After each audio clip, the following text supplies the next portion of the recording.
experience because I felt that it helped teach our son to work through conflict and challenging situations. But on the flip side, hearing the concerns of the parents, it does make me wonder of, okay, like given that was our experience, but it seems like other parents aren't having that same experience, is it maybe not fully understood how that escalation process needs to be raised? Because when I started hearing stories about the bullying that was happening in particular in my son's class, and I hadn't heard a thing about it, when I asked my son about it, he's like, oh yeah, that happens every day. He knew exactly who I was talking about. And although he has not experienced it, he has witnessed it every single day. So that tells me that that's happened more than 3 times. So I guess my question is, how do we make sure that the awareness is being brought to the appropriate individual's attention so it can get addressed?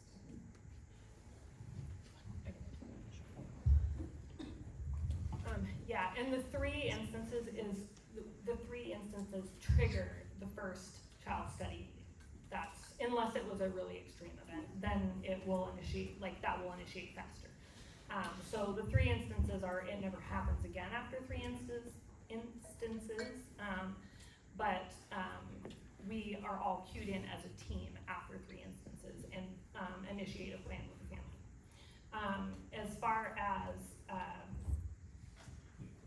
being aware of what that process looks like, I think that this is where we could use our family universities to better come together and offer opportunities for the family to hear about what our processes and procedures are and be able to ask questions around those critical things that we're most interested in together. And then our team too, just one idea that's coming off the top of my head with that, maybe what comes out of that is we need a 1-page flyer or something that gets sent to families about this and is accessible besides just coming to the the family university. And we're always open to other ideas as well, and those can be shared either directly with us or our website has comments, concerns on it that you can add stuff to that is confidential. You don't have to provide your name on it.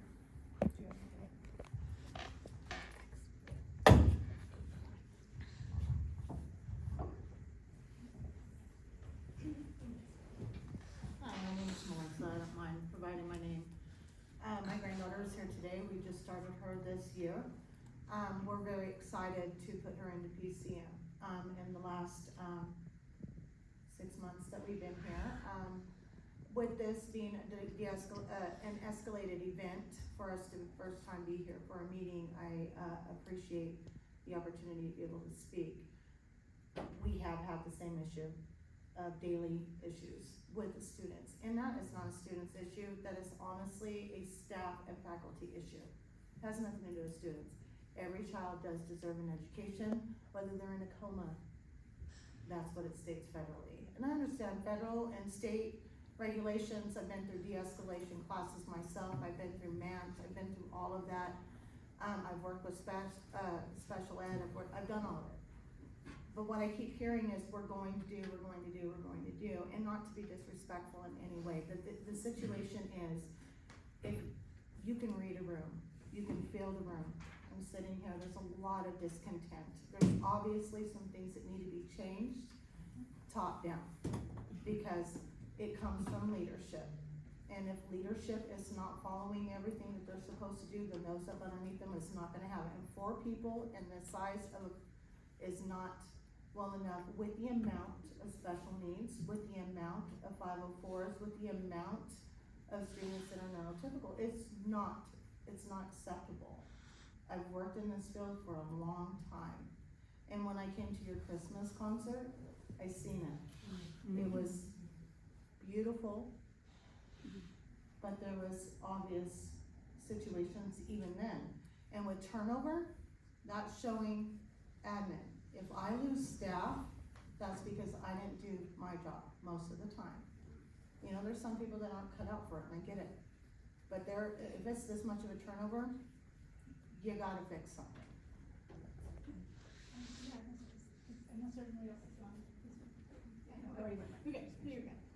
Okay, I have a part two. I was trying to give other people some space. Thank you for that. I appreciate everybody else's comments too. So from the parents that I've had a chance to talk with over the past few days, we came to a consensus that we really want you to be aware that we're a community of parents that are motivated to partner with you. Partner with the administration and the school board to help work towards better decisions, better choices, and make actual changes. A new plan, changes to the plan. We understand that these are very complex issues and that we're not gonna all be able to fully address our concerns during this one meeting. We realize that. And we would like to propose, I would like to propose, that we schedule a series of follow-up meetings to continue the dialogue. It needs to include an agreed upon format that will help facilitate open communication and understanding from both sides to build a partnership to actively and effectively address these concerns. I would really just ask for a personal, I know you can't make decisions, and Bev, I know you can't speak for the board, but all I'm asking for is a personal commitment. Can you make a personal pledge tonight to do that? And I just want to follow up with how much I appreciate that. I'm making a personal pledge to do that as well. And I just want you to realize that the current information we have and the perception that we have is all we have to go off of when we're making choices for our schools and for our kids. And so we're basing those decisions, on, it does come into play the current enrollment, the current predicament, the current situation. And if we're not open to that, then we're just shutting down our options and limiting our choices. And that's really all I wanted to end with. I want to answer that, but I don't think I have the full information. We do have, what is the organizing, the group called?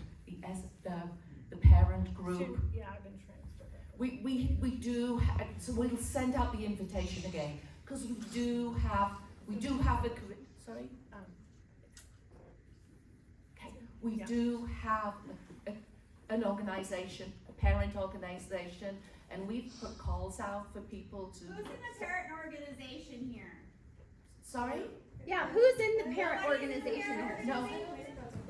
Right, I agree, because we've tried to get a parent volunteer to, it's in the newsletters, we've tried to get parents to volunteer. I would love some parents to volunteer to do that, so we could really kick that off. But as a parent organization, we need a parent.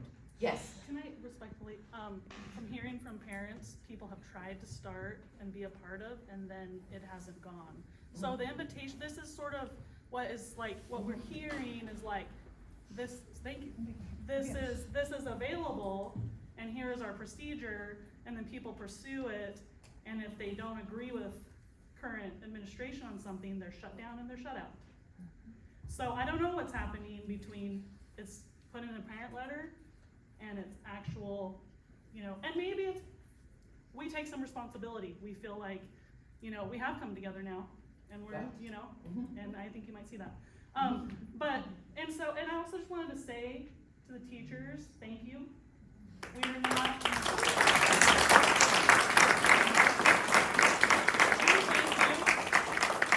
it's not easy work, and this is very complex, but we want to save this school, okay? And we're trying to come here to say there is a real problem, and we want to partner, and so we're not trying to just be a mob to just tear it down. That is not our intent. Thank you for the work that you're doing. We want to get you the support that you need to serve our children. Our community needs the school. Thank you. We want a parent group. Yes. We hear do. that clearly. It would- Thank you. Yes. Yeah, thank you. I don't think the school is really fit for the children. When we moved into the new classroom, we weren't provided with a bathroom, and also that DJ had stated that they didn't really want us to move in at that time because the room wasn't finished, there were still exposed pipes, and there's a closet that was unfinished with a lot of dangerous things inside. There's wood falling still, and also that it was almost a football field to walk, and we weren't really, there's not a lot of staff to watch us walk to the bathroom. Even though there are cameras, they're not really, nobody's watching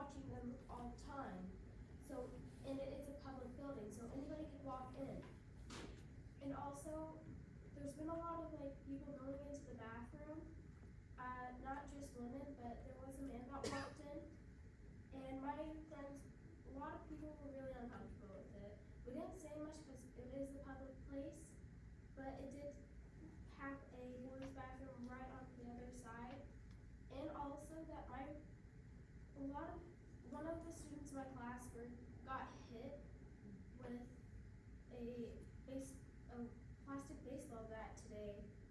And there's another kid being chased around and nobody's really doing much about it. Thank you.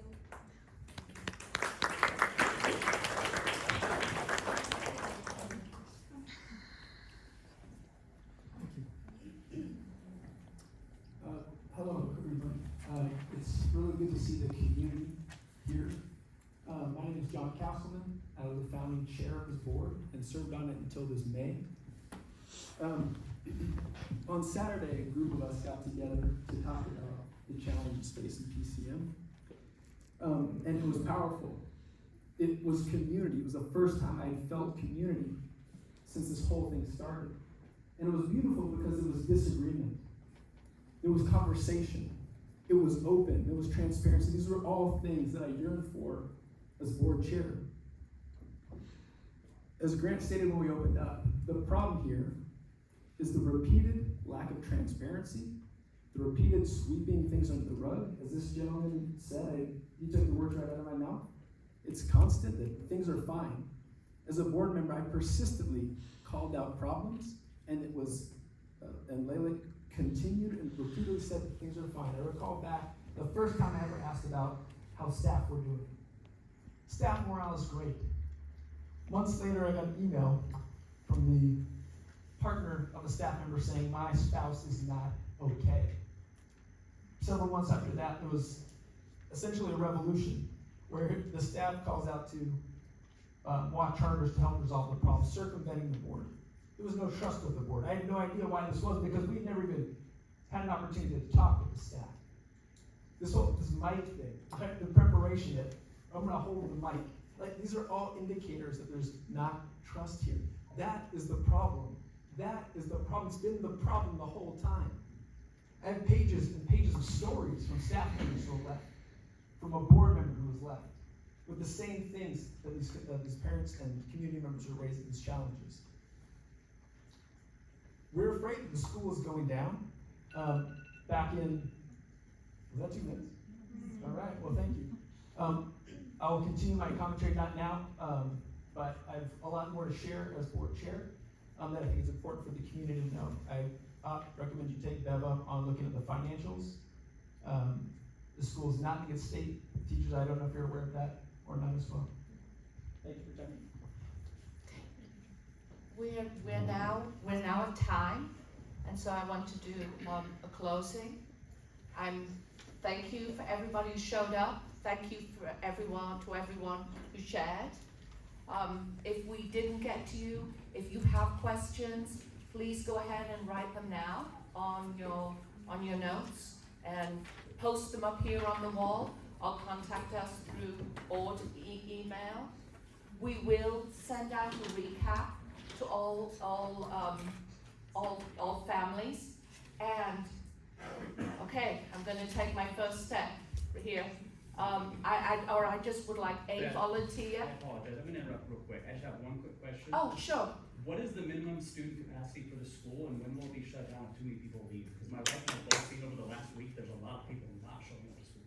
So we want to And know if there's we need to more find that are a willing different to school for our leave. children in the fall. We need change. Now. Do you know what that number is? No, I don't. No. We've had 3 students enroll this week, and we've had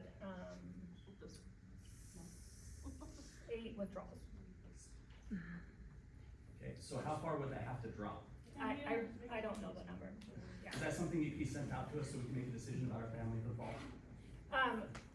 We can, as the board, or as the board and CFO support and school admin work through evaluating the model, that's something that we'll make sure to keep everybody up to date on. That's something we'll discuss in our board meetings as well, so.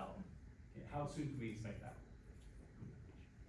Well, we know for sure we can continue operation this year. So starting this fall or through this summer? Through this summer. Okay. And right now with soft observations, but you're right, like it does depend on how far numbers drop to be able to determine, because the school at that point does have to look at the closure model, right?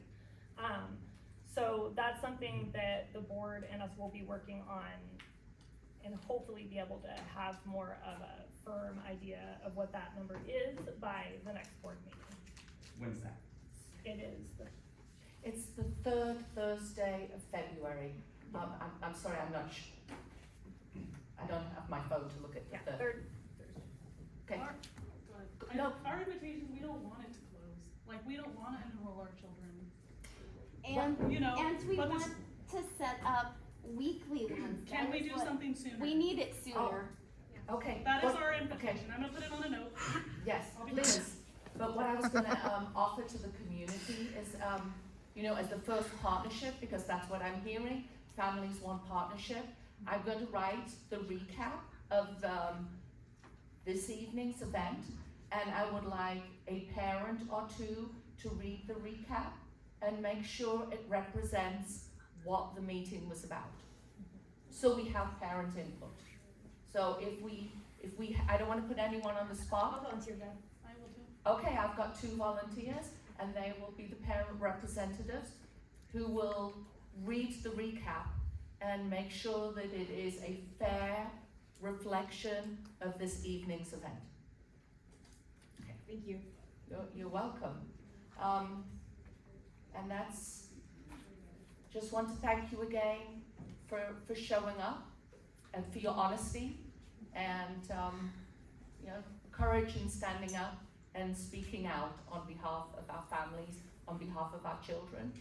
And I just, give us your last questions, concerns, before you leave, because there's probably, I see people writing them now. When is Okay. the next scheduled meeting of the parents organization? Yeah. It has no chairs, so somebody's gonna have to volunteer to be a chair. On what? A chair. Parent organization, I was the former co-chair along with Dory May, and it just kind of petered out, and then I came on as a full-time staff member, and so I couldn't be a So parent who chair. can we partner with to get that filled, or to get that, Yeah, somebody's gonna have to volunteer. can that be Yeah, a point of somebody- action that? Yes, Can we provide that? yes. Okay. Doesn't Layla have to appoint it like last year? It's never been appointed by me. I So just they can volunteered, reach out as to did me. Dory. Yeah. But anyone wanted to volunteer right now, that would be fine, but otherwise we'll put we've got a volunteer. Yeah. Thank you. Yay. Thank you so much. Let's meet next Thursday. Is that Thursday's, like, can we meet in 1 week on Thursday? What day? What time? What time? Let's say Thursday at 5:30. Okay. Next Thursday, Eight. February 1st. On February, next Thursday? Next Thursday, the 8th of February. The 8th of February at 5:30. Okay, Where? yes, where? How does that committee communicate? What's the expectation for committee communication? Will, I can email it. yeah, And then that way you could. Could you provide us with a send an list? email out to the people that express interest. Can we send an email, can we send a school-wide email? a school-wide email or parent square message. Yes, where am I able to send a school-wide email? From her? It'll have to go through. I think parent square Parent Square? would probably be the easiest. Okay, I'll communicate that with you. I'll work on how that works, we'll figure that out. Okay, so school-wide invitation, 5:30, February 8th, and we will have to find a place to meet, right? Okay. There's some blank pieces of paper back there. Why don't we get names down and emails down for those who are interested in continuing the conversation? Okay, I thank you everyone coming, and I also thank you for taking some action steps right now. That's great. All right, good evening, and see you again. Bye-bye.